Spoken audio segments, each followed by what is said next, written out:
Guys, अध्याय 1 rich dad and poor dad.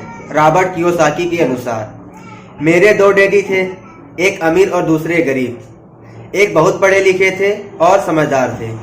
Way PhD किए थे और उन्होंने अपने 4 साल के अंडर ग्रेजुएट कार्य को 2 साल से भी कम समय में कर लिया था। इसके बाद वे आगे पढ़ने के लिए Stanford university, university of Chicago तथा नॉर्थ वेस्टर्न यूनिवर्सिटी गए और ये सब उन्होंने पूरी तरह से स्कॉलरशिप के सहारे ही किया। मेरे दूसरे डैडी 8वीं से आगे नहीं पढ़े थे। दोनों ही अपने करियर में सफल थे। दोनों ने जिंदगी भर कड़ी मेहनत की थी। दोनों ने ही काफी पैसा कमाया था, परंतु उनमें से एक पूरी जिंदगी पैसे के लिए परेशान होता रहा। दूसरा हवाई के सबसे अमीर व्यक्तियों में से एक बन गया।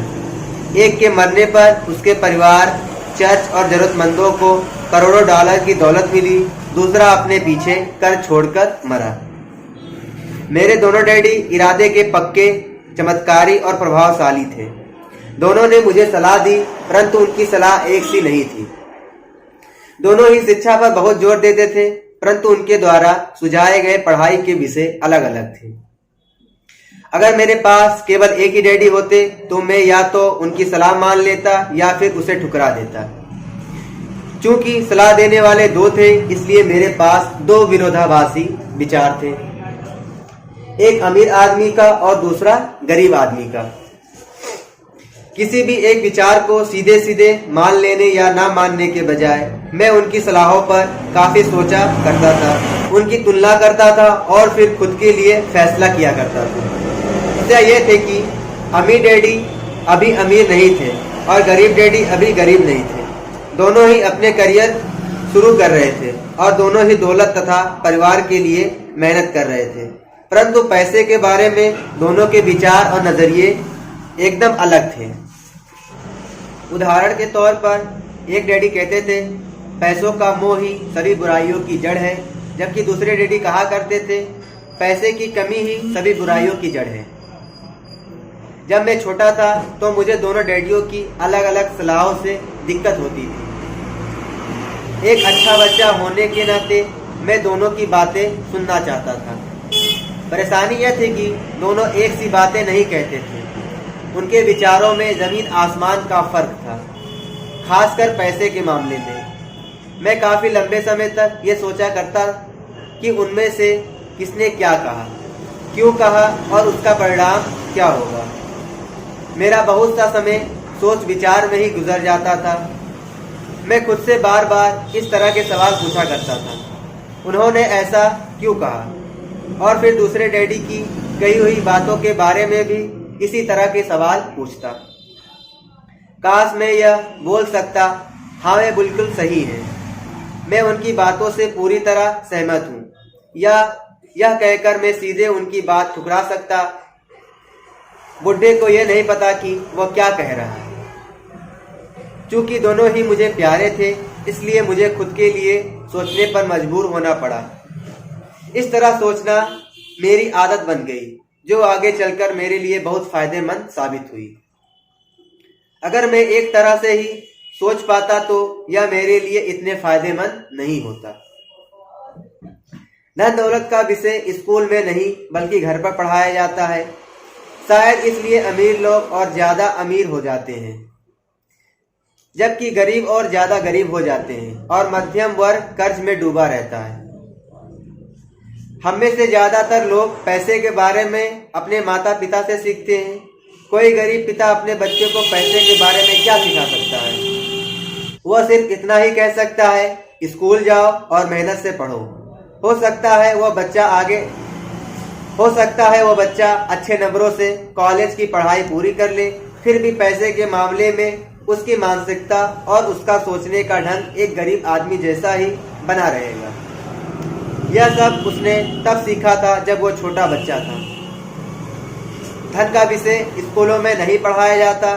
स्कूलों में शैक्षणिक और व्यवसायिक निपुणताओं पर जोर दिया जाता है, न कि धन संबंधी निपुणता पर। इससे यह साफ हो जाता है कि जिन स्मार्ट बैंकर्स, डॉक्टर्स और अकाउंटेंट्स के स्कूल में अच्छे नंबर आते हैं, वे जिंदगी भर पैसे के लिए संघर्ष क्यों करते हैं।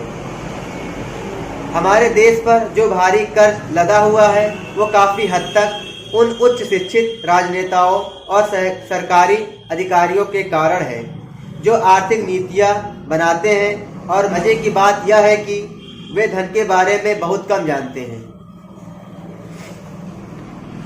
मैं अक्सर नई सदी में आने वाली समस्याओं के बारे में सोचता हूँ।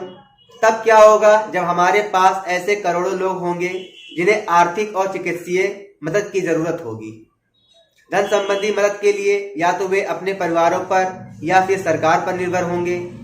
क्या होगा जब मेडिकेयर और सोशल सिक्योरिटी के पास का पैसा खत्म हो जाएगा? किस तरह कोई देश तरक्की कर पाएगा अगर पैसे के बारे में पढ़ाई की जिम्मेदारी माता पिता के ऊपर छोड़ दी जाए, जिनमें से ज़्यादातर गरीब हैं या गरीब होंगे। क्योंकि मेरे पास दो प्रभावशाली डैडी थे, इसलिए मैंने दोनों से ही सीखा। मुझे दोनों की सलाह पर सोचना पड़ता था।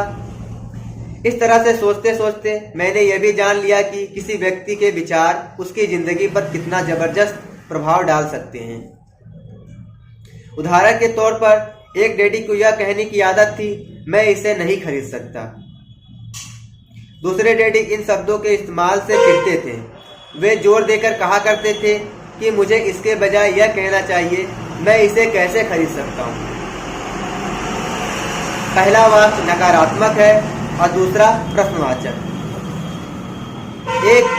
एक में बात खत्म हो जाती है और दूसरे में आप सोचने के लिए मजबूर हो जाते हैं। मेरे जल्द ही अमीर बनने वाले डैडी ने मुझे समझाया कि जब हम कहते हैं मैं इसे नहीं खरीद सकता तो हमारा दिमाग काम करना बंद कर देता है। इसके बजाय जब हम ये सवाल पूछते हैं मैं इसे कैसे खरीद सकता हूँ, तो हमारा दिमाग काम करने लगता है। उनका यह मतलब नहीं था कि आपका जिस चीज़ पर दिल आ जाए उसे खरीद ही लें। वे लगभग दीवानगी की हद तक अपने दिमाग को कसरत करवाना चाहते थे, क्योंकि उनके ख्याल से दिमाग दुनिया का सबसे ताकतवर कंप्यूटर है। मेरा दिमाग हर रोज तेज होता जाता है क्योंकि मैं इसकी कसरत करता रहता हूँ। यह जितना तेज होता जाता है मैं इसकी मदद से उतना ही ज़्यादा पैसा कमा सकता हूँ। उनका मानना था कि मैं इसे नहीं खरीद सकता कहना दिमागी आलस की पहचान है। हालांकि दोनों ही डैडी अपने काम में कड़ी मेहनत करते थे, परंतु मैंने देखा कि पैसे के मामले में एक डैडी की आदत यह थी कि वे अपने दिमाग को सुला देते थे और दूसरे डैडी अपने दिमाग को लगातार कसरत करवाते रहते थे। इसका दीर्घकालीन परिणाम यह हुआ कि एक डैडी आर्थिक रूप से बहुत अमीर होते चले गए, जबकि दूसरे डैडी लगातार कमजोर होते गए। इसे इस तरह से समझे कि एक व्यक्ति हर रोज कसरत करने के लिए जिम जाता है, जबकि दूसरा व्यक्ति अपने सोफे पर बैठकर टीवी देखता रहता है। शरीर की सही कसरत से आप ज़्यादा तंदुरुस्त हो सकते हैं और दिमाग की सही कसरत से आप ज़्यादा अमीर हो सकते हैं। आलस से स्वास्थ्य और धन दोनों का नुकसान होता है। मेरे दोनों डैडियों की विचारधारा में जमीन आसमान का अंतर था। एक डैडी की सोच थी कि अमीरों को ज़्यादा टैक्स देना चाहिए ताकि बेचारे गरीबों को ज़्यादा फायदा मिल सके, जबकि दूसरे डैडी कहते थे टैक्स उन लोगों को सजा देता है जो उत्पादन करते हैं और उन लोगों को इनाम देता है जो उत्पादन नहीं करते। एक डैडी सिखाते थे मेहनत से पढ़ो ताकि तुम्हें किसी अच्छी कंपनी में नौकरी मिल जाए, जबकि दूसरे डैडी की सीख यह थी मेहनत से पढ़ो ताकि तुम्हें किसी अच्छी कंपनी को खरीदने का मौका मिल जाए। एक डैडी कहते थे मैं इसलिए अमीर नहीं हूँ क्योंकि मुझे बाल बच्चों को पालना पड़ता है। दूसरे डैडी कहते थे मुझे इसलिए अमीर बनना है क्योंकि मुझे बाल बच्चों को पालना है। एक डैडी डिनर की टेबल पर पैसे और बिजनेस के बारे में बात करने के लिए हमेशा उसे प्रोत्साहित करते थे। दूसरे डैडी भोजन करते समय पैसे की बातें करने के लिए मना करते थे। एक का कहना था जहां पैसे का सवाल हो सुरक्षित कदम उठाओ, खतरा मत उठाओ। दूसरे का कहना था खतरों का सामना करना सीखो। एक का मानना था हमारा घर ही हमारा सबसे बड़ा निवेश और हमारी सबसे बड़ी संपत्ति है। दूसरे का कहना था मेरा घर मेरा दायित्व है और अगर आपका घर आपकी नज़र में आपका सबसे बड़ा निवेश है तो आप गलत हैं। दोनों ही डैडी अपने बिल समय पर चुकाते थे, परंतु उनमें से एक सबसे पहले अपने बिल चुकाता था जबकि दूसरा सबसे आखिर में। एक डैडी का यह मानना था कि कंपनी या सरकार को आपका ध्यान रखना चाहिए और आपकी जरूरतों को पूरा करना चाहिए। वे हमेशा तनख्वाह में बढ़ोतरी, रिटायरमेंट योजनाओं, मेडिकल लाभ, बीमारियों की छुट्टी, छुट्टियों के दिन और बाकी सुविधाओं के बारे में चिंतित रहते थे। वे अपने 2 चाचाओं से बहुत प्रभावित थे जो सेना में चले गए थे और 20 साल के सक्रिय जीवन के बाद उन्होंने अपने रिटायरमेंट और जीवन भर के आराम का इंतजाम कर लिया था। वे मेडिकल लाभ के विचार को पसंद करते थे और सेना द्वारा अपने रिटायर्ड कर्मचारियों को दी जा रही सुविधाओं की भी तारीफ करते थे। उन्हें विश्वविद्यालय का टेन्योर सिस्टम भी काफी पसंद था। कई बार नौकरी से आजीवन मिल रही सुरक्षा और नौकरी के लाभ नौकरी से ज्यादा महत्वपूर्ण हो जाते हैं। वे अक्सर ये कहते थे, मैंने सरकार के लिए बहुत मेहनत से काम किया है और इसलिए बदले में मुझे ये लाभ मिलने चाहिए। दूसरे डैडी पूरी तरह से आर्थिक स्वावलंबन में विश्वास करते थे। वे सुविधा भोगी मानसिकता के विरोधी थे। वे यह मानते थे कि इस तरह की मानसिकता लोगों को कमजोर और आर्थिक रूप से जरूरतमंद बनाती है। उनका दृढ़ विश्वास था कि आदमी को आर्थिक रूप से सक्षम होना चाहिए। एक डैडी कुछ डॉलर बचाने के लिए परेशान रहे, दूसरे डैडी एक के बाद एक निवेश करते रहे। एक डैडी ने मुझे बताया कि अच्छी नौकरी तलाशने के लिए अच्छा सा बायोडाटा कैसा लिखा जाए। दूसरे ने यह मुझे सिखाया कि कैसे मजबूत व्यवसायिक और वित्तीय योजनाएं लिखी जाए जिससे मैं नौकरियां दे सकूं।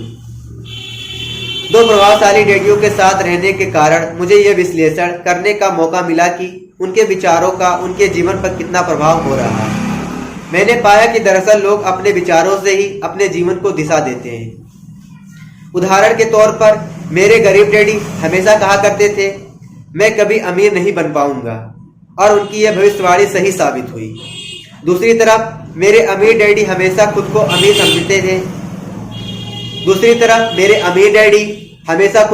समझते थे। वह इस तरह की बातें करते थे, मैं अमीर हूं और अमीर लोग ऐसा नहीं करते। एक बड़े आर्थिक झटके के बाद जब वे दिवालिया की कगार पर थे, तब भी वे खुद को अमीर आदमी ही कहते थे।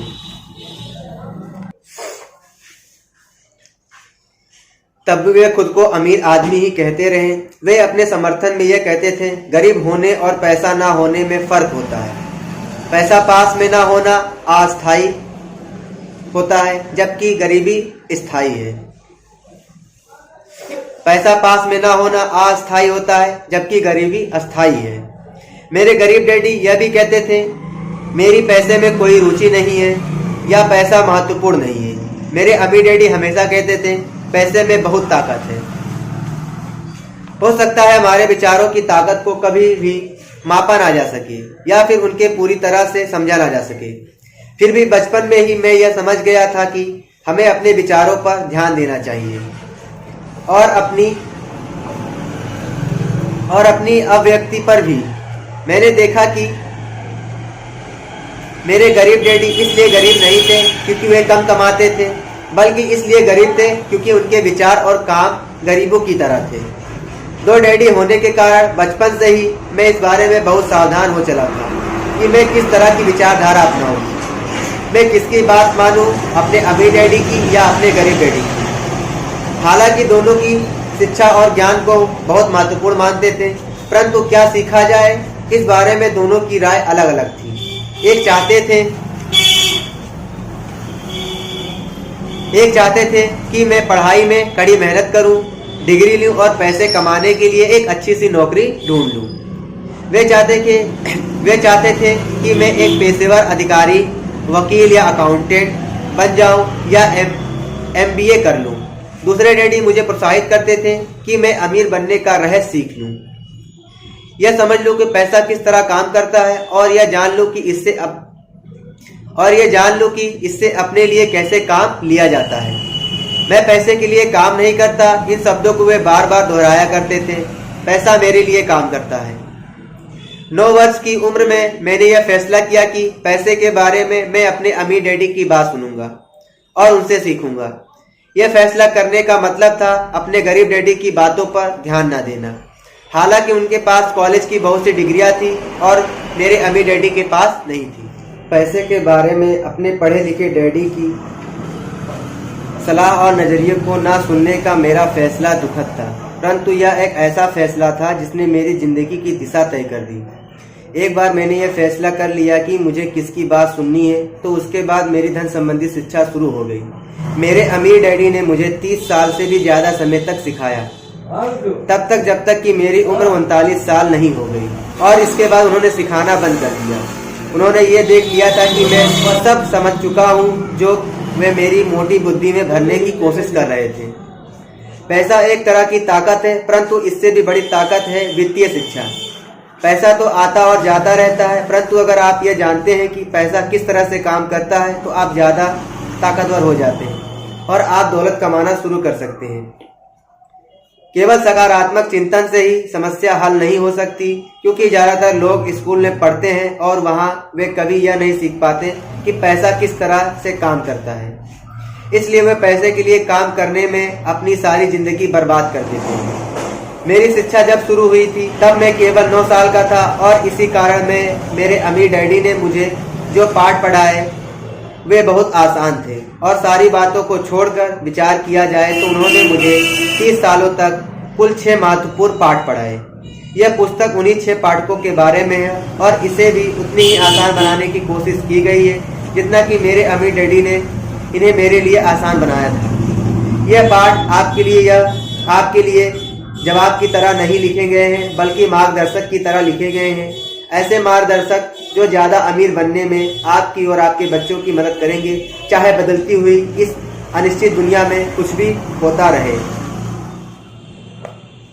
तो गाइज, मैंने rich dad and poor dad की दूसरा चैप्टर, जो कि मैंने आपको rich dad and poor dad आपको पढ़ के सुनाया है, आई होप आप लोगों को पसंद आया होगा और काफ़ी चीज़ें आपको समझ में आया होगा। इस रॉबर्ट कियोसाकी अपने 2 डैडी से क्या क्या उनको सीखने को मिला गाइज। उन्होंने आपको बताया कि पैसे के बारे में अमीर की सोच और गरीब की सोच में क्या फ़र्क होता है, अमीर क्या सोचता है और गरीब क्या सोचता है। गाइज, आई होप आपको समझ में आया होगा। और गाइज, इसके बाद आगे जो भी रॉबर्ट कियोसाकी ने अपने अमीर डैडी से जो 6 सबक सीखे थे गाइज, वो आने वाली वीडियो में आपको पढ़ के सुनाऊंगा। आई होप आप लोगों को पसंद आएगा, और यदि आपको वीडियो ये भी पसंद आया होगा गाइज तो लाइक कर दें। कमेंट सेक्शन में जरूर बताना आपको पसंद आया या नहीं आया गाइज।